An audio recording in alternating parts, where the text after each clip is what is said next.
நீங்கள் பார்த்து கொண்டிருப்பது உங்கள் ஜாஷ்வா டிவி. சகல ஜனங்களுக்கும் நற்செய்தி.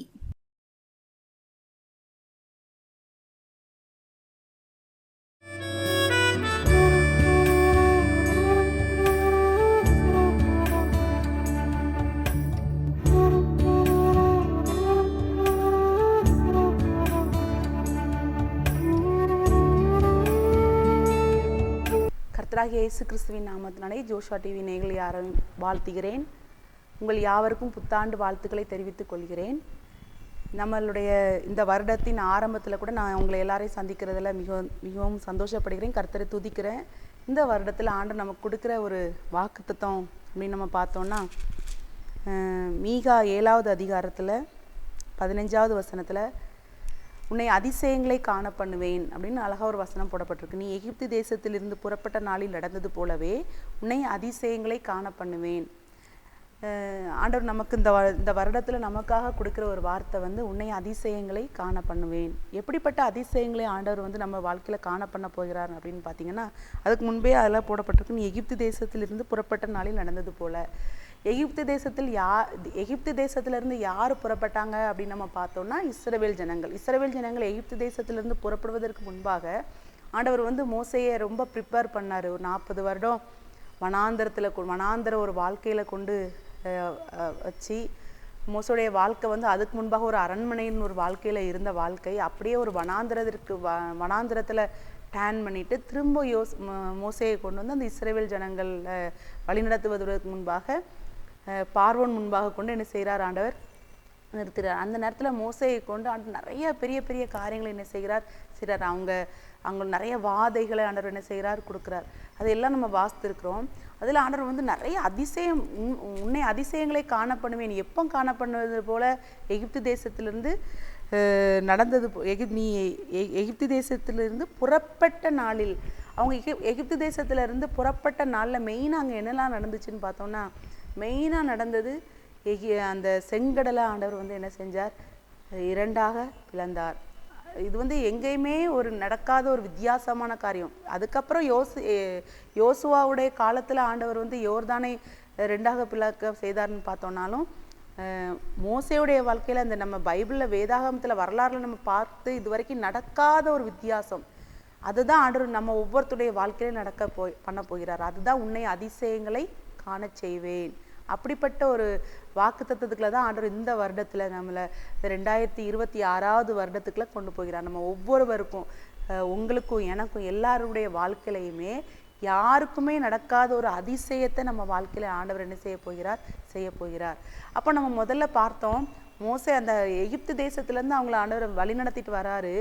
செங்கடல் அது வரைக்கும் எங்கேயுமே ஜனங்கள் கேள்விப்படாத ஒரு அதிசயம், எங்கேயுமே நடக்காத ஒரு அதிசயம். ஒரு கடல் 2ஆ பிளந்து அதில் ஜனங்கள் நடந்துட்டு போகிறாங்க அப்படிங்கிறது ஒரு பெரிய அதிசயம், அற்புதம். அவங்க கேட்டிருக்கவே மாட்டாங்க. அதுதான் அதிசயம். ஆண்டவர் செய்கிற அதிசயமான காரியம் அப்படி தான் இருக்கும். எங்கேயுமே நடக்காதது, யாருக்கும் நடக்காததை ஒரு வித்தியாசத்தை நம்ம வாழ்க்கையில் ஆண்டவர் என்ன செய்கிற தேவனாக இருக்கிறார். இந்த வருடத்துலையும் ஒருவேளை நீங்கள் கலங்கி போய் இருக்கலாம், இந்த ஆண்டு எனக்கு எப்படி இருக்க போகுதுன்னு நீங்கள் கலங்கி போய் இருக்கலாம். உங்கள் ஒவ்வொருத்தரையும் ஆண்டவர் பார்த்து சொல்கிறார், உன்னை அதிசயங்களை காண செய்வேன்.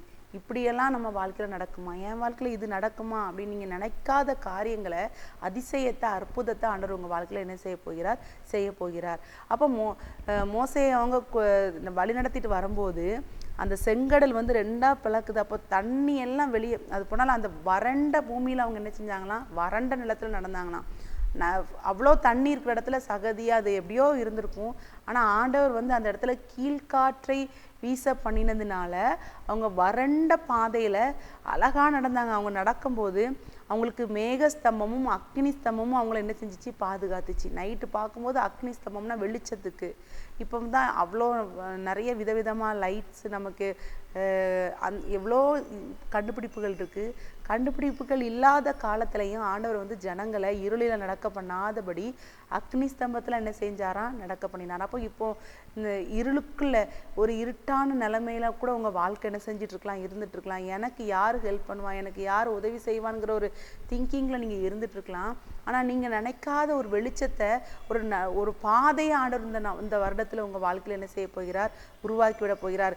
இந்த காரியத்தில், இந்த பிரச்சனையிலேருந்து நான் எப்படி வெளியே வருவேன், எனக்கு இதில் வழியே இல்லைங்கிற இடத்துல கூட உங்களுக்கு பாதையை ஆண்டவர் என்ன செய்ய போகிறார், உருவாக்க போகிறார். அப்படியே தான் அன்றைக்கு அந்த இஸ்ரவேல் ஜனங்களை வந்து நிற்கிறாங்க. பின்னாடி பார்வோனின் படை துரத்தி கொண்டு வருது, முன்னாடி பார்த்தா கடல். அப்போ என்ன அவங்களுக்குள்ள ஒரு பதட்டம் இருந்திருக்காங்க. அது வரைக்கும் தெரியாது, அது வரைக்கும் மோசைக்கும் தெரியாது, ஜனங்களுக்கு தெரியாது இதுக்கு பிறகு ஆண்டவர் நம்மளை எப்படி நடத்திட்டு போக போறாரு அப்படின்ட்டு. மோசைக்கு அந்த நிமிஷத்துல தான் ஆண்டவர் கண்டிப்பாக என்ன செஞ்சிருக்கணும், நீ கையில் உள்ள கோலை நீட்டு கடல் என்ன செய்ய போறேன், ரெண்டா பிளக்க போறேன். அப்படிப்பட்ட ஒரு இக்கட்டான நிலைமையில கூட நீங்கள் வந்து நின்றுட்டு இருக்கலாம்.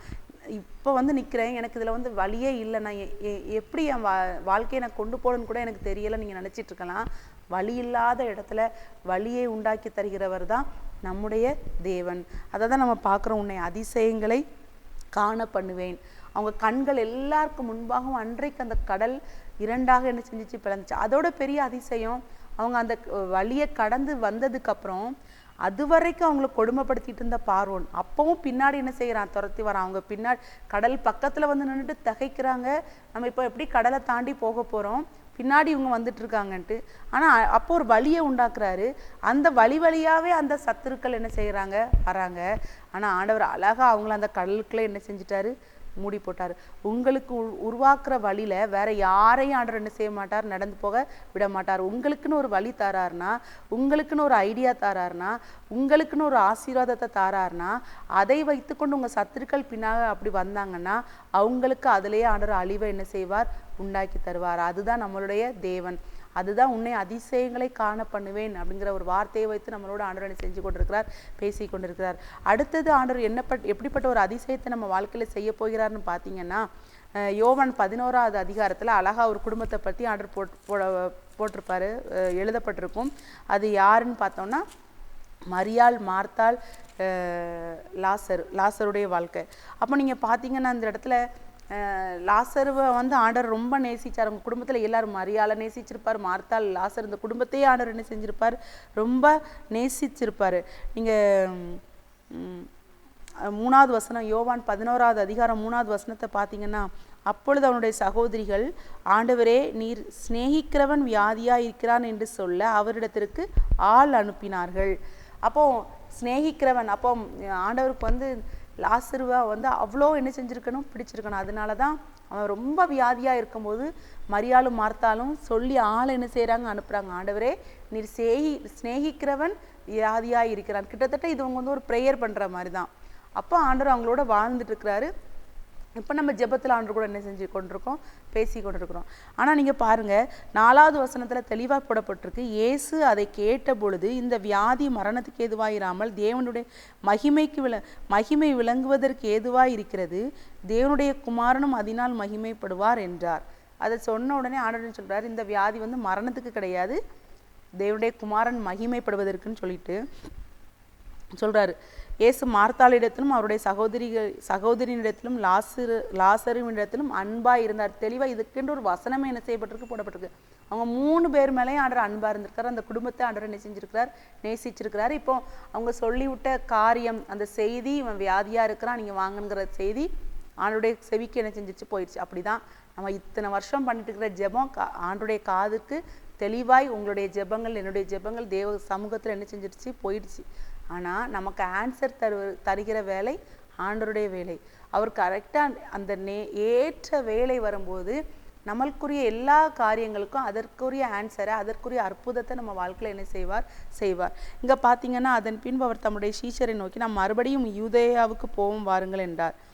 அப்போ அவர் வந்து அவருடைய காரியத்தை என்ன செஞ்சுட்டே தான் இருக்கிறாரு, செஞ்சுக்கிட்டே தான் இருக்காரு. இப்படி எல்லாம் அவர் வந்து யூதேயாவுக்கெல்லாம் போனதுக்கப்புறம் நீங்கள் 11வது வசனத்தில் பார்த்தீங்கன்னா, நம்முடைய சிநேகிதனாகிய லாசரு நித்திரை அடைந்திருக்கிறான், நான் அவனை எழுப்ப போகிறேன் என்றார். அவங்க அந்த ஆன்சர்லாம் அவங்க சொன்னது தெரிஞ்சிருச்சு, ஆண்டவர் அதெல்லாம் நினச்சிட்டாரு. ஆனால் இப்போ லாசரு மரித்தாச்சு. மரித்து 4 நாள் கழிச்சு தான் ஆண்டவர் என்ன செய்ய போகிறார், அந்த இடத்துக்கு போகிறார். நம்ம சிநேகிதன் வந்து நித்திரையாக இருக்கிறான்னு சொல்கிறார். அப்போ வந்து சொல்லும் போது கூட அவங்க சீஷர்கள் வந்து அவன் தூங்கிட்டு இருப்பான்ங்கிற மாதிரி தான் நினச்சிட்டு இருக்காங்க. இயேசுவானவர் அவனுடைய மரணத்தை குறித்து அப்படி சொன்னார், அவர்களும் நித்திரை செய்து இளைப்பாறுகிறதுன்னு சொல்கிறாருன்ட்டு அவங்க நினச்சிருக்காங்க. அப்பொழுது இயேசு அவர்களை நோக்கி லாசரு மரித்து போனான் என்று வெளிப்படையாகவே என்ன செஞ்சிட்டாரு, சொல்லிட்டாரு. அப்போ தான் அவங்க எல்லாரும் ஆண்டவர் கூட சேர்ந்து என்ன செய்கிறாங்க, லாசர் இருக்கிற இடத்த தேடி அந்த இடத்துக்கு என்ன செஞ்சிட்ருக்காங்க, போயிட்டுருக்காங்க.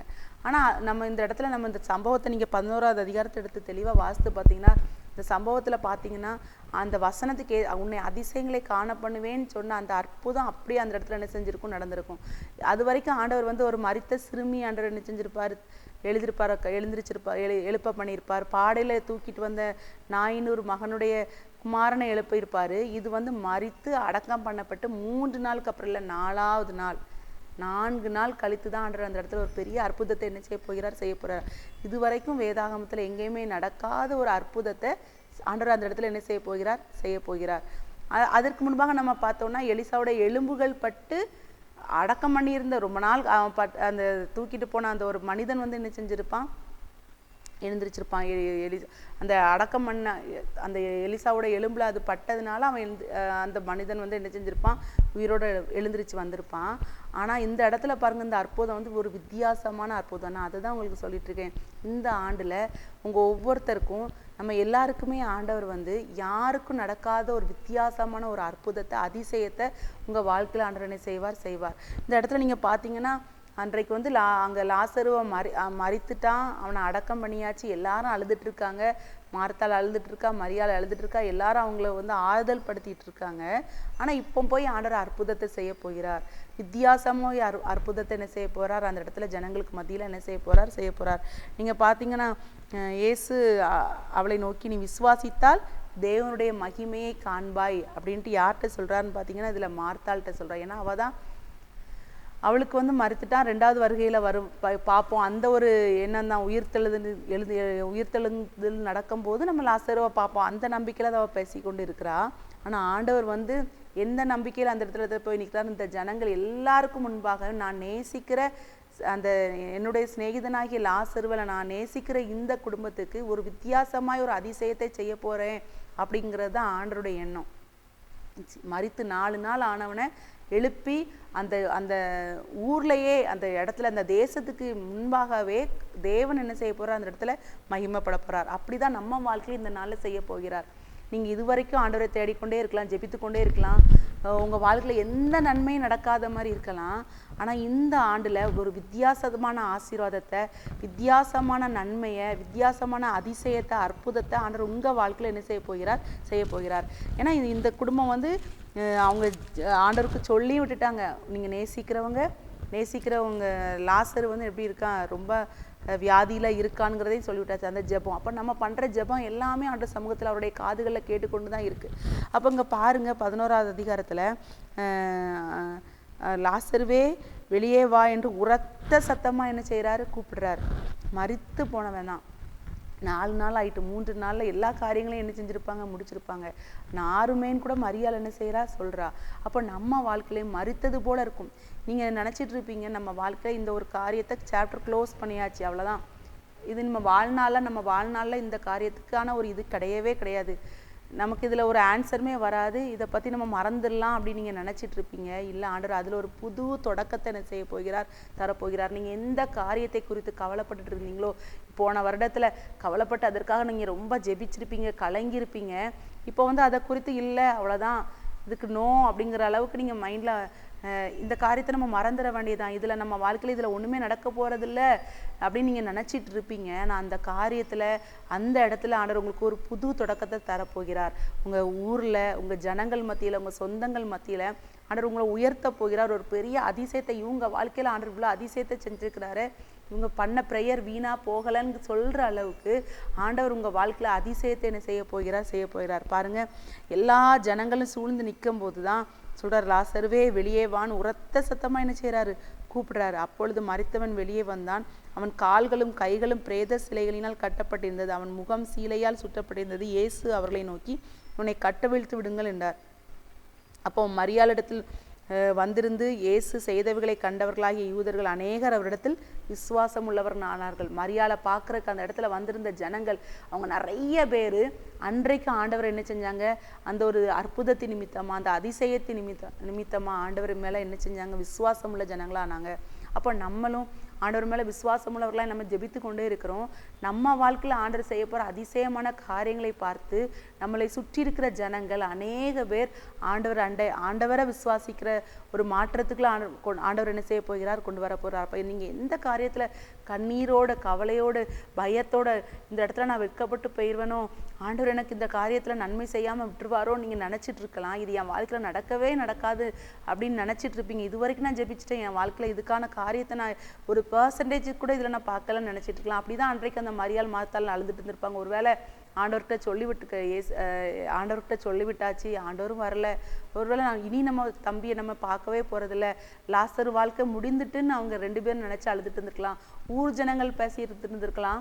யாருமே நினைக்காத ஒரு புது தொடக்கத்தை லாசருவே நினைச்சே பார்த்துருக்க மாட்டார். லாசருடைய வாழ்க்கையில் ஒரு பெரிய ஒரு மாற்றத்தை 4 நாட்கள் கழித்து வந்து யாரையும் எழுப்பாத ஆண்டவர் வந்து யாருக்கும் செய்யாத ஒரு அதிசயத்தை அன்றைக்கு மரியாள் மார்த்தாள் லாசருடைய வாழ்க்கையில செஞ்சார்.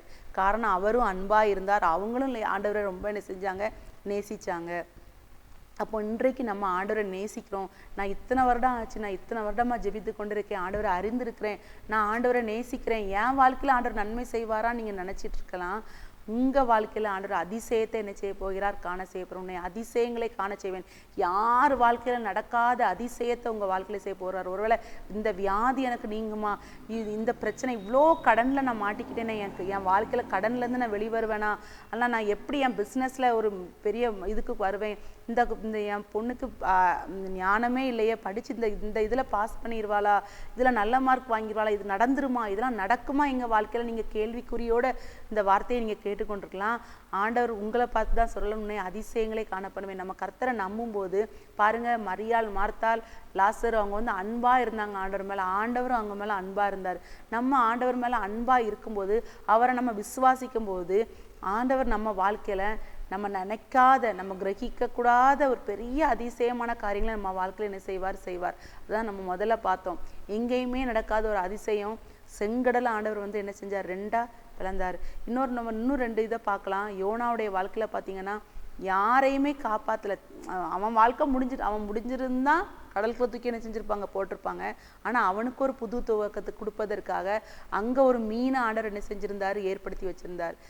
அந்த மீன் வயிற்றுல 3 நாள் இருந்து அவன் ஜெபிக்கும் போது 3ஆவது நாள் கொண்டு அந்த மீன் வந்து என்ன செஞ்சிச்சு, வெளியே கக்கிச்சு. திரும்பியும் ஆண்டவர் அவனை என்ன காரியம் செய்யணும்னு நினைச்சாரோ அதே காரியத்தை ஆண்டவர் என்ன செய்ய வச்சார். யாருடைய வாழ்க்கையில நடக்காதது.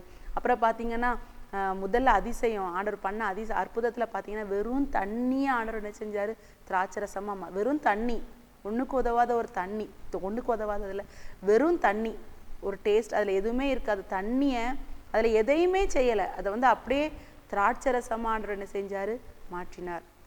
அழகா ஒரு திராட்சரசமா என்ன செஞ்சார், மாற்றினார். அப்போ ஒன்றுக்கு உதவாதது போல உங்கள் வாழ்க்கை இருக்கலாம். நான் எதுக்கு பிரயோஜனப்பட போகிறேன், என் வாழ்க்கையில் என்ன பிரயோஜனம், நான் யாருக்கு பிரயோஜனம் உள்ளவளாக மாற போகிறேன், யாருக்கு பிரயோஜனமாக இருக்க போகிறேன் நீங்கள் நினச்சிட்டு இருக்கலாம். ஆண்டவர் இந்த ஆண்டில் உங்களை அதிசயமாய் அற்புதமாய் அதிசயங்களை காண செய்கிற ஒரு பெரிய மாற்றம் இவங்க வாழ்க்கையில் எப்படி ஒரு அதிசயம் நடந்துச்சு அப்படிங்கிற அளவுக்கு உன்னை அதிசயங்களை காண செய்வேன்னு சொல்கிற தேவன் உங்கள் வாழ்க்கையில் அதிசயங்களை செய்வார். உங்கள் வாழ்க்கையில் கண்டிப்பாக ஆண்டவர் அதிசயங்களை செய்வார். அப்போ இந்த வசனத்தை வச்சு நீங்கள் ஜெபிங்க, ஒவ்வொரு நாளும் ஜெபிங்க. ஆண்டவரே எங்களுக்கு நீங்கள் வாக்குத்தத்தம் கொடுத்தீங்க, உன்னை அதிசயங்களை காண பண்ணுவேன்னு சொல்லியிருக்கீங்க. இந்த ஆண்டில் எனக்கு அதிசயத்தை தாங்க, என் வாழ்க்கை அதிசயங்களை காண பண்ணுங்க அப்படின்னு நீங்கள் ஜெபிக்கும் போது கர்த்தர் உங்கள் வாழ்க்கையில் அதிசயங்களை காண செய்கிற தேவனாக இருக்கிறார். அப்படி நம்ம கண்களை மூடி ஜெபிக்கலாமா? அன்புள்ள ஆண்டவரே, இந்த அருமையான நேரத்தில் கூட தகப்பனே, அப்போ இந்த ஆண்டில் கூட ராஜா எங்களுக்கு நீங்கள் வாக்குத்தத்தம் தந்திருக்கீங்க, உன்னை அதிசயங்களை காண பண்ணுவேன் அப்படி எங்கள் வாழ்க்கையில் நீங்கள் அதிசயங்களை காண செய்கிற தேவனாக இருப்பதற்காக ஸ்தோத்திரம். அன்றைக்கு ஆண்டவரே செங்கடலை 2ஆய் பிளந்து யாருக்கும் செய்யாத, உலகத்தில் எந்த ஜனங்களுக்கு செய்யாத அற்புதத்தை அன்றைக்கு இஸ்ரவேல் ஜனங்களுக்கு செய்தீங்க ஆண்டவரே. அதே போல ராஜா யாருக்கும் செய்யாத ஒரு அற்புதத்தை மறித்து 4 நாள் ஆகி அடக்கம் பண்ணினவனை ஆண்டவரே நீங்கள் உயிரோடு எழுப்புனீங்க. அதே போல ராஜா எங்கள் வாழ்க்கையில் மறித்த நிலைமையில் இருக்கிற எல்லா காரியங்களையும் உயிர் பெற பண்ணுங்க. யாரெல்லாம் என் கூட சேர்ந்து ஜெபிக்கிறாங்களோ, ஒருவேளை அவங்களுக்குள்ள வியாதியில் பயந்து கொண்டிருக்கலாம், ஆண்டவரே எனக்கு உதவி செய்யுங்க, எனக்கு நல்ல சுகத்தை தாங்கன்னு ஜெபிக்கிற பிள்ளைகளுக்கு நல்ல சுகத்தை தாங்க ஆண்டவரே. இசப்பா என் வாழ்க்கையில் அற்புதத்தை செய்யுங்க, அதிசயத்தை செய்யுங்க ஆண்டவரே. என்னென்ன காரியங்களுக்காக தனிப்பட்ட விதத்தில் ஜெபித்து கொண்டிருக்கிறாங்க, ஒருவேளை குழந்தை பாக்கியம் இல்லாமல் ஜெபித்து கொண்டிருக்கலாம் ஆண்டவரே, டாக்டரால் கூட கைவிடப்பட்டிருக்கலாம். ஆனால் நீங்கள் அதிசயத்தை காண செய்கிற தேவன், நீங்கள் அதிசயங்களை செய்கிற தேவன். இந்த பிள்ளைகளுக்கு கற்பத்தின் கனியை கொடுத்து நீங்க ஆசீர்வதிக்கும்படியாக ஜெபிக்கிறேன். ஒருவேளை கடன் பிரச்சனையில அவ்வளவுதான், என் சொத்தெல்லாம் நான் வித்துதான் இந்த கடனை அடைக்கணும்னு நினைச்சு கவலையோட உட்கார்ந்துட்டு இருக்கலாம். இல்ல ஆண்டவரே, அவங்களுக்கு நீங்க அற்புதத்தை செய்யுங்க, அதிசயத்தை காண பண்ணுங்க, அவங்க கடன் எல்லாம் அடைச்சு கொடுத்துருங்க. வேலை இல்லாம இருக்கிறவங்களுக்கு ஆண்டவரே அதிசயங்களை செய்கிற தேவன், நீங்க அதிசயமாய் வேலை வாய்ப்பை கொடுக்கும்படியாக அவங்களை ஆசீர்வதிக்கும்படியாக ஜெபிக்கிறேன். என்னென்ன காரியங்களை பிள்ளைகள் வாடி போய் இருக்கிறாங்களோ ராஜா, ஒருவேளை கணவன் மனைவி பிரிந்திருக்கலாம், இவங்க வாழ்க்கையில் அவ்வளவுதான், டைவர்ஸ் வந்துடும், முடிய போது இவங்க வாழ்க்கை நினைச்சிட்டு இருப்பாங்க. இல்ல ஆண்டவரே, புது துவக்கத்தை கொடுங்க ஆண்டவரே. ஆண்டவரே, கணவன் மனைவியுமாய் சேர்ந்து குடும்பத்தை கட்டுகிறதற்கு அதிசயத்தை அவங்க வாழ்க்கையில செய்யுங்க. என்னென்ன பிரச்சனைகள் பிள்ளைகள் இருக்கிறாங்களோ ராஜா, எல்லா பிரச்சனைகளிலிருந்து விடுதலை கொடுங்க. இன்னும் வெளியே சொல்ல முடியாம அழுது கொண்டு ஜெபிக்கிற ஒவ்வொரு பிள்ளைகளுடைய வாழ்க்கையில இந்த ஆண்டு அதிசயத்தை நீங்க காண செய்ய முடியாது நான் ஜெபிக்கிறேன். இயேசுவின் ஜெபிக்கிறேன், ஜீவனில் நல்ல பிதாவே, ஆமென்.